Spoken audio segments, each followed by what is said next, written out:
Hi everybody, my name is James Zimmerman. I'm in BRE 127, Real Estate Office Administration at Victor Valley College. Our textbook is Real Estate Brokerage, a Management Guide, written by Laura McAdams and Joan Sobek. And today I'll be covering chapter 4, which is about communication and decision making. I'll be covering 3 key topics.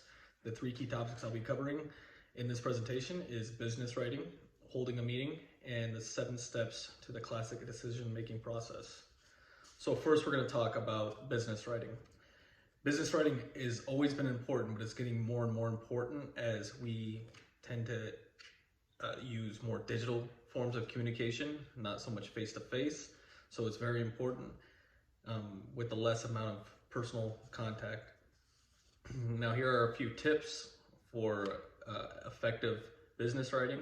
Number 1, your grammar, your punctuation and spelling. It makes it easier to read. It's very important, especially in the business world of making something professional. The second tip is always reread before sending.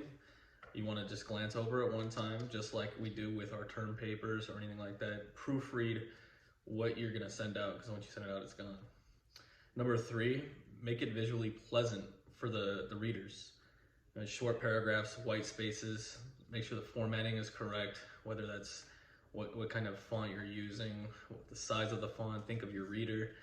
If it's maybe an elderly group that you're sending it to, maybe their eyesight is not as good as it once was, so maybe you need to increase it, but think of the audience and how you would want to receive something. And then finally, remember that after it's sent, it's gone. It's out there in the world, and there's no taking it back. So again, reread, punctuation. All right, next we're gonna get into the holding a business meeting. Business meetings can be very rewarding and beneficial to a company if it is conducted with a few guidelines in mind. And I'm gonna share with you 6 tips from our textbook about holding a meeting. First, you wanna hook the people into the meeting. The second thing you wanna do is make sure that the meeting is relevant. So making it relevant means to make sure you have the right attendees for the subject that you're going to be talking about. Next, you want to publish an agenda. Do it ahead of time so the attendees have time to prepare and also understand what they're going to walk into. You want to take charge when you're doing the business meeting. That means to stay on task, stay on time, go through the meeting with the agenda that you initially discussed at the beginning. Next, you want to avoid pitfalls, and you can do this by establishing some ground rules at first, like making sure everybody shuts off their cell phone. And then finally, and most importantly, when it's over, it's over. You got to respect people's time, so stay on schedule. And next, we will get into the classic decision-making process. This one is 7 steps, and it's similar to the scientific model that we're all familiar with from our grade school days.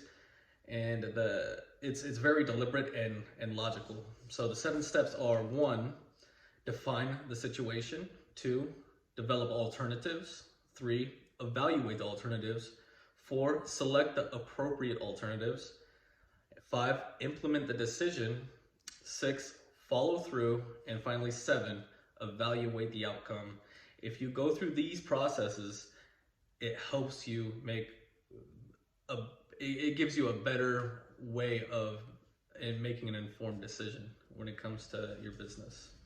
And this concludes my brief review of some of the key concepts from chapter 4. I hope that you enjoyed this and it was helpful, and thank you for watching.